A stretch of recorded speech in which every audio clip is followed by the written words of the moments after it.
Mga kababayan, huwag nyo nang hanapin ang mga pulis sa presinto sapagkat kami ay nasa inyo ng mga telepono. Dial 911, darating kami sa loob ng 5 minuto.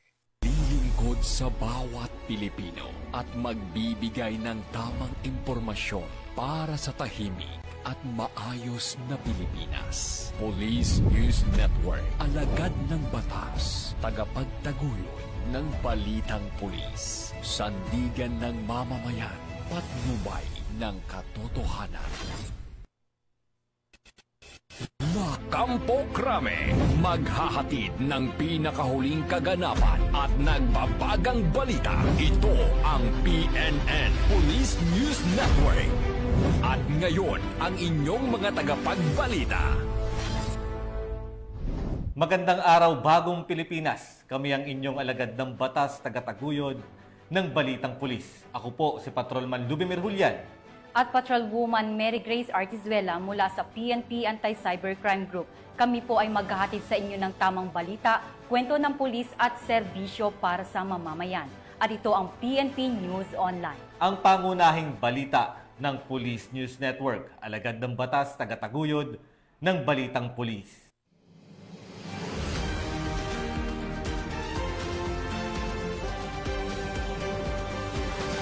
Narito ang mga balitang dapat niyong abangan.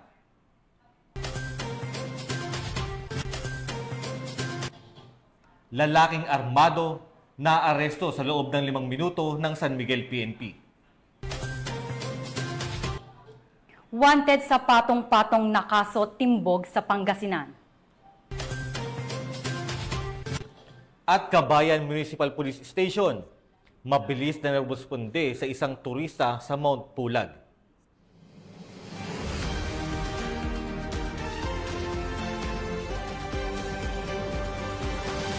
Narito ang mga balitang hatid ng ating PNN correspondents mula sa iba't ibang panig ng bansa.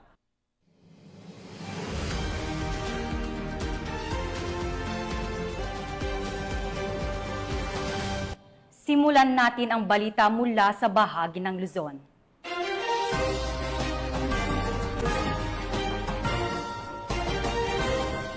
Hindi pa man lumilipas ang 5 minuto, agad nang narespondihan at naaresto ng San Miguel Municipal Police Station ang isang lalaking nagbabanta habang armado ng baril matapos ang agarang ulat mula sa komunidad.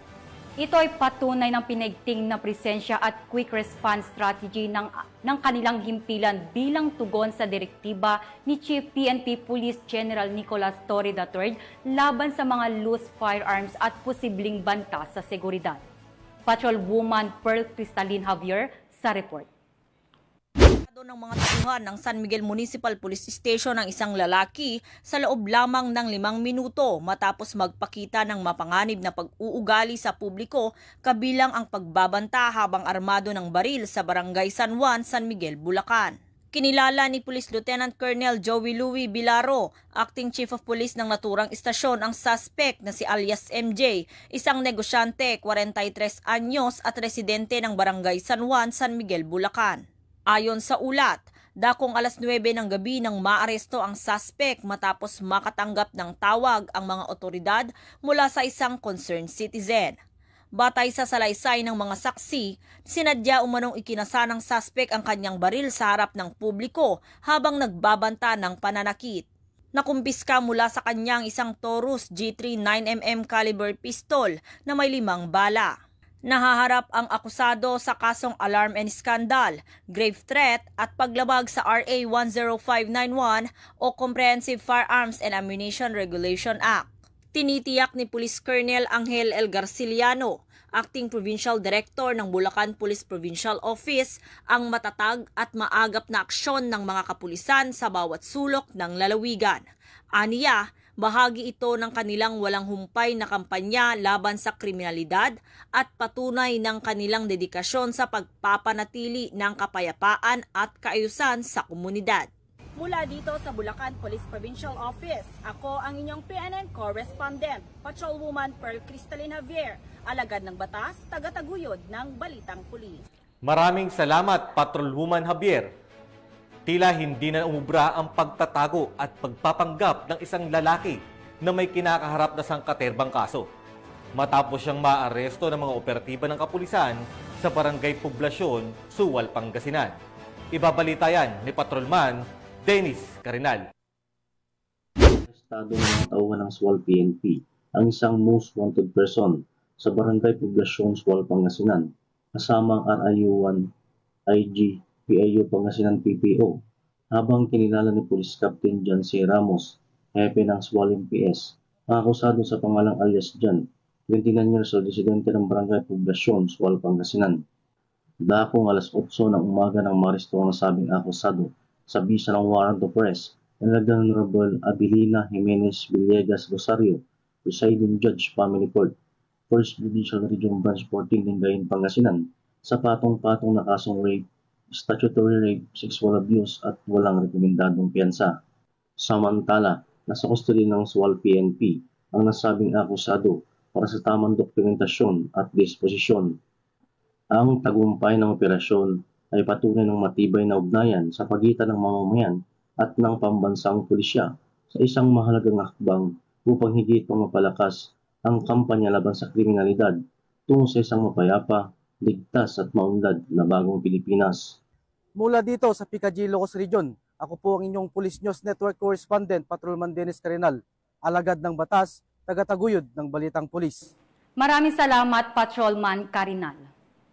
Mula sa planong adventure na uwi sa tensyon ang pag-akyat ng isang turistas patungo sa Mount Pulag matapos itong mawalan ng malay sa kalagitnaan ng kanyang pag-akyat.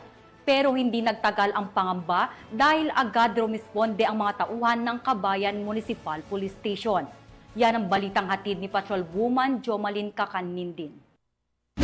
Ipinamalas ng mga tauhan ng Kabayan Municipal Police Station ang kanilang mabilis na pagresponde at tunay na malasakit sa serbisyo matapos nilang sagipin at alalayan ng isang turistang babae na nawalan ng malay habang patungo sa Mount Pulag Protective Landscape. Ang agarang pagresponde ay pinangunahan ni PCMS Amor Dayutaw sa ilalim ng pangangasiwa ni Police Captain Denio Pasio, Acting Chief of Police, kasama ang mga sibilyang voluntaryo at mga kasapi ng Mount Pulag Eco Tour Guide and Porters Association. Ayon sa ulat, tumugon ang kapulisan sa panawagan ng isang tour guide na humihingi ng tulong para sa isang lokal na turista na biglang nawalan ng malay dahil sa labis na pagod. Agad siyang binuhat at inakay ng mga responding pulis at volunteers pabalik sa kanyang tinutuluyang homestay para makapagpahinga. Sa kabila ng kanyang kagustuhang manatili sa homestay, pinayuhan siya ng mga otoridad na magpatingin pa rin sa doktor upang masigurong ligtas ang kanyang kalagayan. Ang mabilis na tugon at dedikasyon ng mga tauhan ng Kabayan Municipal Police Station ay isang patunay sa kanilang tunay na paninilbihan at malasakit sa publiko na nagpapaalala na ang kapulisan ay hindi lamang para sa seguridad kundi katuwang din sa pagligtas ng buhay. Mula dito sa rehiyon ng Cordillera, ako ang iyong PNN Correspondent, Patrolwoman Jomalyn Kakanindin, alagad ng batas, tagataguyod ng Balitang Pulis.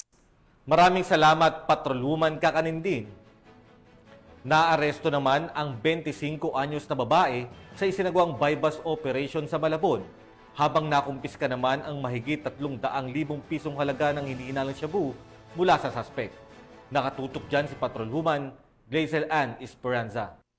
Naaresto ang mga operatiba mula sa District Drug Enforcement Unit ng Northern Police District ang isang 25 anyos na babae na kinilalang si alias Rain sa ikinasang bypass operation sa Barangay Tugatog, Malabon City. Si Rain ay kinilala bilang isang high-value individual na sangkot umano sa bentahan ng illegal na droga.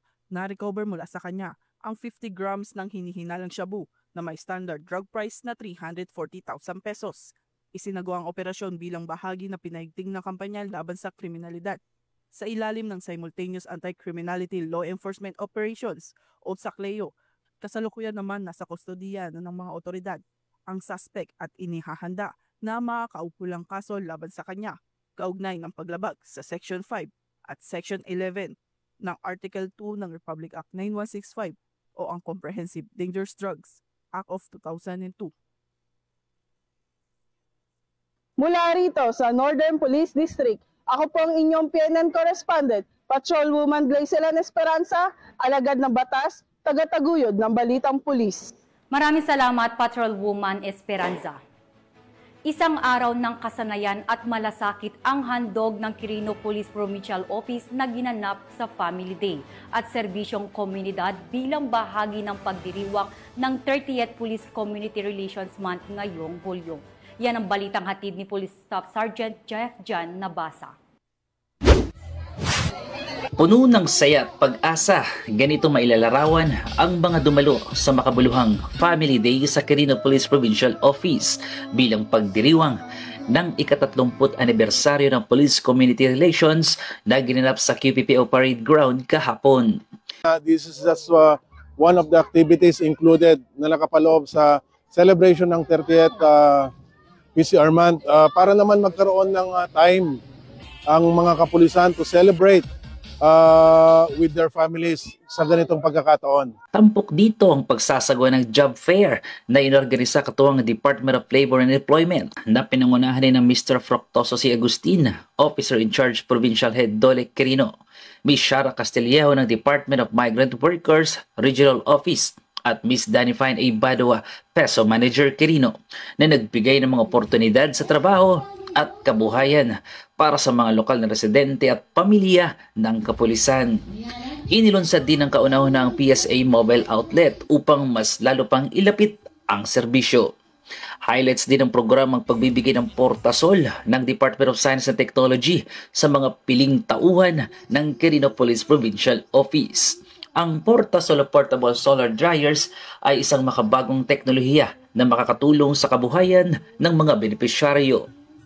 Nagsagawa din ang pamamahagi ng mga school supplies, feeding program at libreng gupit sa programang BBM o Barbero ng Bayan si Mamang Pulis. Katuwang ang Darwin Supermart Printing Services, Anti-Narcotics International Assistance Group o NARIAG at LGBTQI+ Quirino sa pangunguna ni Mr. Eugene Coriado para sa mga mag-aaral ng QPPO Child Development Center na nagbigay ng mga kagamitan at nutrisyon sa mga kabataan. At upang bigyang saya ang okasyon ay sabay na humataw ang mga bata kasamang tanyag na mascot ng Quirino PNP na si Patrolman Henyong na nagdala ng tuwa at sigla sa pamilyang dumalo. Ang QPPO Family Day ay hindi lamang pagdiriwang ng makasaysang ika-30 anibersaryo ng Police Community Relations, kundi ito rin ay nagpapatibay sa matatag na ugnayan sa pagitan ng kapulisan at ng komunidad. Sa pahayag ni Police Colonel Paul Y. Gamido, binigyan din niya ang kahalagahan ng pamilya at ang pagpapahalaga sa mga taong naglilingkod sa komunidad. Sa ilalim ng bagong mukha ng paglilingkod at sa patuloy na paghubog ng isang bagong Pilipinas, binibigyang halaga natin hindi lamang ang ating tungkulin, kundi higit sa lahat ang ating mga pamilya. Mula rito sa Lambak ng Cagayan na nagbabalita ang inyong PNN correspondent, Police Staff Sergeant Jeff Jan Nabasa, alagad ng batas, tagataguyod ng balitang pulis. Maraming salamat, Police Staff Sergeant Nabasa. Tunghayan naman natin ang mga balita mula sa Visayas.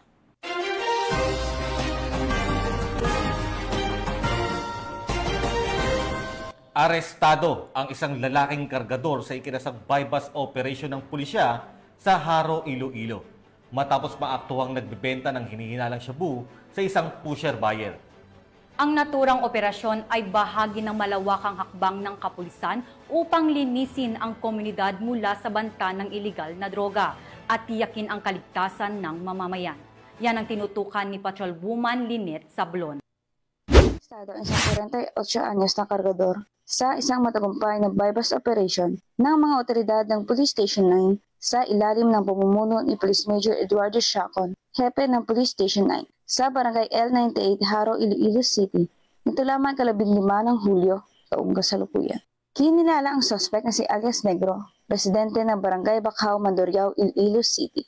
Nasamsam mula sa suspect ang isang plastic sachet na hinihinalang shabu matapos bentahan kapalit ng 1.5 mark money. Nang kapkapan, nagdiscover rin ang 10 karagdagang sachet na pinaghinalaang shabu kabilang na ang bypass item. Sa panayam, inamin ng suspect na nagbebenta siya ng iligal na droga upang madagdagan ang kanyang maliit na kita bilang kargador. Batay sa tala ng pulisya, dati nang nahuli si alias Negro noong 2014 sa kahalintulad ng kaso, ngunit nakalaya noong 2023 matapos ma-acquit.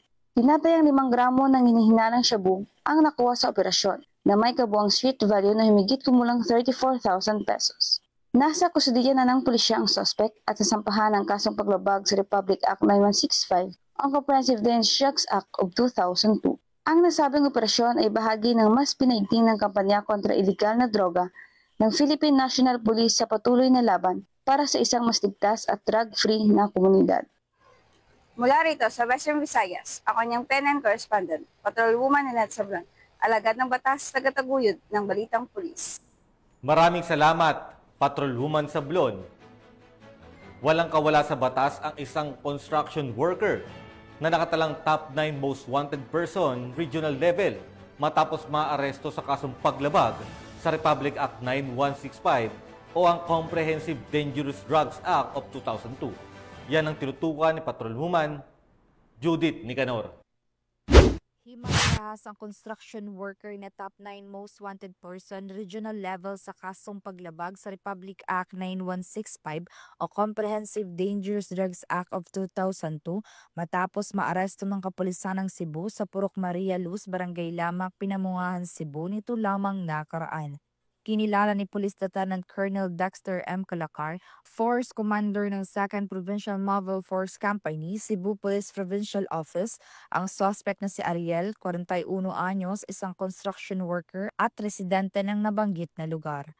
Ayon sa ulat ng pulisya, bandang alauna ng matagumpay na mapasakamay ng mga otoridad ang suspect sa bisa ng warrant of arrest para sa kasong paglabag sa Section 5 Article 2 na Republic Act 9165 o Comprehensive Dangerous Drugs Act of 2002 na inisyu ni Honorable Rubin Ferdinand Altobar, Presiding Judge ng Regional Trial Court 7th Judicial Region Branch 29 ng Toledo City, Cebu na walang rekomendadong piyansa.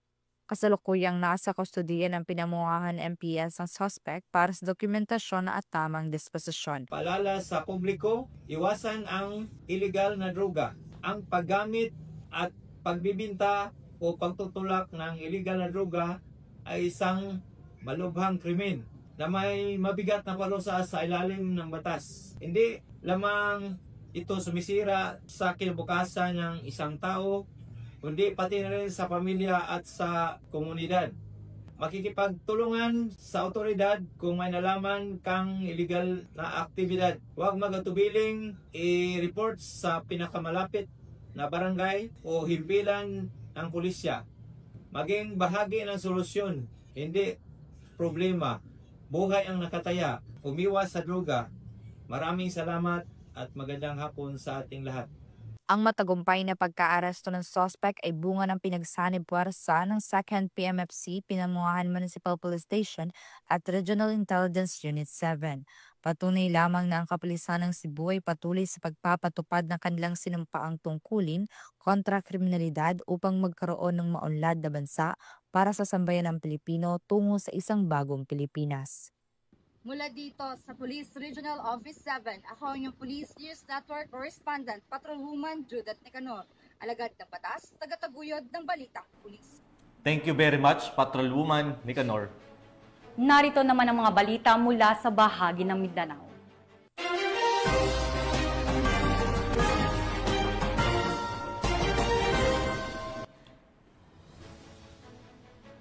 Timbog ang isang lalaki na tinuguri ang top 6 provincial most wanted person sa kasong frustrated murder sa ikinasang operasyon ng mga otoridad sa General Santos City. Patuloy ang paalala ng PNP sa publiko na makiisa sa kampanya laban sa krimen sa pamamagitan ng maagap na pag-uulat ng mga kahina-hinalang aktibidad sa kanilang mga lugar. Narito ang report mula kay Patrolwoman Brylin Jean Cabonilas. Ng mga operatiba ang tinagurang top 6 provincial most wanted person sa kaso nitong frustrated murder sa ikinasang warrant of arrest operation sa Purok 8, Lanton, Barangay Apupong, General Santos City noong ika-16 ng Hulyo 2025. Kinilala ni Police Major Wesley P. Matiliano, Station Commander ng Station 5, General Santos City Police Office, ang naarestong suspect na si alias Adlaw, 41 anyos at may asawa, residente ng nasabing lugar. Bandang alas 8:40 ng gabi, ikinasa ng mga tauhan ng Police Station 5, General Santos City Police Office, kasama ang Sarangani Provincial Mobile Force Company, Sarangani Provincial Police Office, ang warrant of arrest para sa suspect. Matagumpay na nadakip ang suspect sa kanyang kasong frustrated murder na may rekomendadong piyansa na 200,000. Kasalukuyang nasa kustodiya na ng Police Station 5, General Santos City Police Office ang naaresto para sa tamang disposisyon.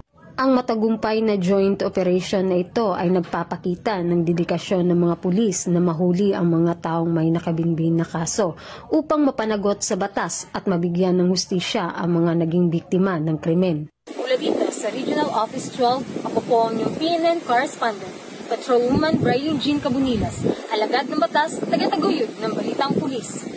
Maraming salamat, Patrolwoman Cabunilas.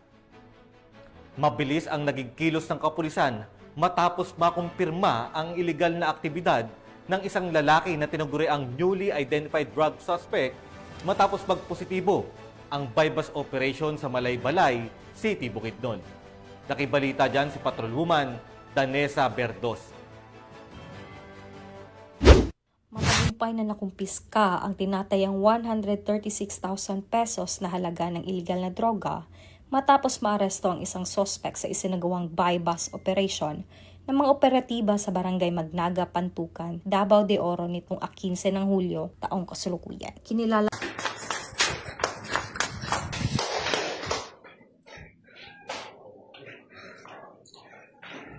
Arestado ang isang individual sa kinasang joint bypass operation ng mga operatiba ng Malaybalay City Police Station sa Barangay Kalasungay, Malaybalay City, Bukidnon. Nilala ni Police Lieutenant Colonel Jopet Paglinawan, OIC ng Malaybalay CPS, ang suspect na si alias Ayan, 27 taong gulang, may asawa, residente ng Balingasag, Misamis Oriental at kinilalang newly identified drug personality.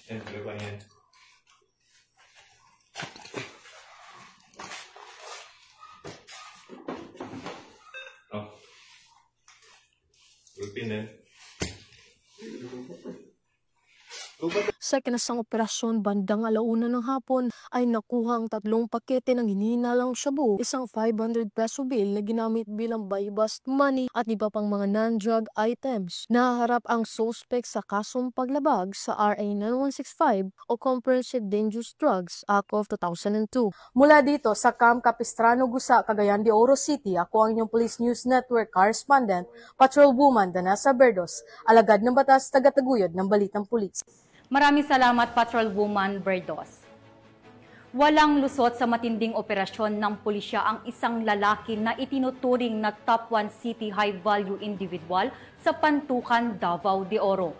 Matapos siyang madakip sa buy-bust operation kung saan nakumpiska ang tinatayang 136,000 halaga ng hinihinalang shabu.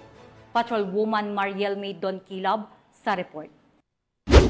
Matagumpay na nakumpiska ang tinatayang 136,000 pesos na halaga ng iligal na droga matapos maaresto ang isang suspect sa isinagawang buy-bust operation ng mga operatiba sa Barangay Magnaga, Pantukan, Davao de Oro nitong 15 ng Hulyo taong kasalukuyan. Kinilala ang suspect na si alias Inday, 23 anyos, na tinaguri ang top 1 high-value individual ng lungsod.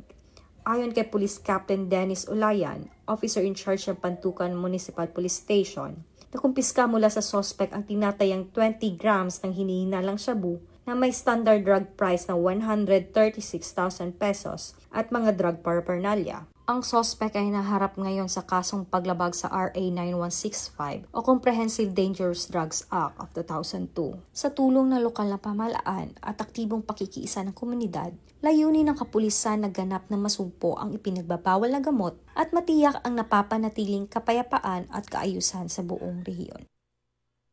Mula dito sa Davao de Oro Police Provincial Office, ako ay ang PNN correspondent, Patrolwoman Mariel May Don Kilab, alagad ng batas, taga-taguyod ng Balitang Pulis. Maraming salamat, Patrolwoman Don Kilab. At bilang bahagi ng selebrasyon ng ika-30th Police Community Relation Month, inilunsad ng Cotabato City Police Office ang Lapis at Papel Project isang makabuluhang inisyatibo na naglalayong tumulong sa mga mag-aaral sa pamamagitan ng pamamahagi ng mga school supplies. Alamin ang report mula kay Patrolwoman Angela Bandarlipe. Matagumpay na isinagawa ang Lapis at Papel Project bilang bahagi ng pagdiriwang na ika-30 ng Police Community Relations Month na may temang sa Bagong Pilipinas, ang gusto ng pulis, ligtas ka. Sa Barangay Mother Poblacion, Cotabato City, nitala may 15 ng Hulyo taong kasalukuyan. Pinangunahan ng City Community Affairs and Development Unit na pinamunuan ni Police Colonel Jeben Imbungkayaw, City Director ng Cotabato City Police Office, ang natura aktibidad katuwang ang National Police Commission BARM at tinatayang 222 Grade 1 pupils mula sa J. Marcos Elementary School ang nakabenepisyo sa naturang proyekto. Layunin ng aktibidad na ito na makatulong sa mga mag-aaral sa kanilang pag-aaral sa pamamagitan ng pagbibigay ng mga pangunahing gamit, pang-eskwela tulad ng lapis, papel at iba pang school supplies. Isang patunay ito na patuloy na nagsisikap ang kapulisan na mas lalong mapalapit sa komunidad sa pamamagitan ng mga programang nagbibigay serbisyo at pag-asa sa mga kabataan.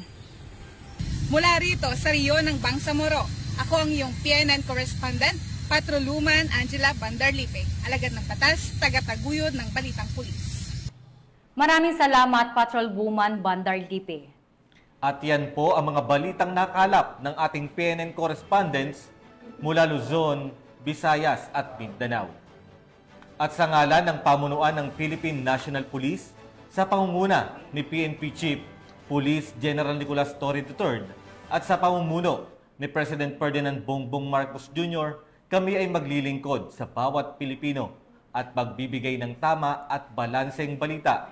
At kami po ay muling paalala na huwag nyo na kaming hanapin ang mga pulis sa mga presinto sapagkat kami ay nasa inyo ng mga telepono. Dial 911, darating kami sa loob ng 5 minuto. Dahil sa bagong Pilipinas, ang gusto ng pulis, ligtas ka. Mula rito sa tanggapan ng tagapag-ugnay ng pambansang pulisya, kami ang inyong alagad ng batas taga-taguyod ng Balitang Pulis. Ako po si Patrolman Lubimir Julian. At Patrolwoman Mary Grace Artizuela mula sa PNP Anti-Cybercrime Group. Maghahatid ng tamang balita, kwento ng pulis at serbisyo para sa mamamayan. At ito ang PNP News Online. Ang pangunahing balita ng Pulis News Network.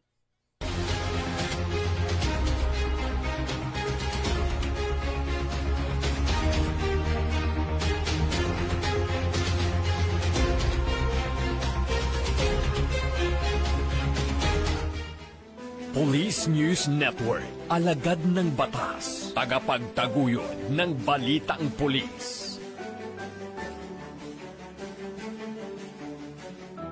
Mga kababayan, huwag nyo nang hanapin ang mga pulis sa presinto sapagkat kami ay nasa inyo ng mga telepono. Dial 911, darating kami sa loob ng 5 minuto.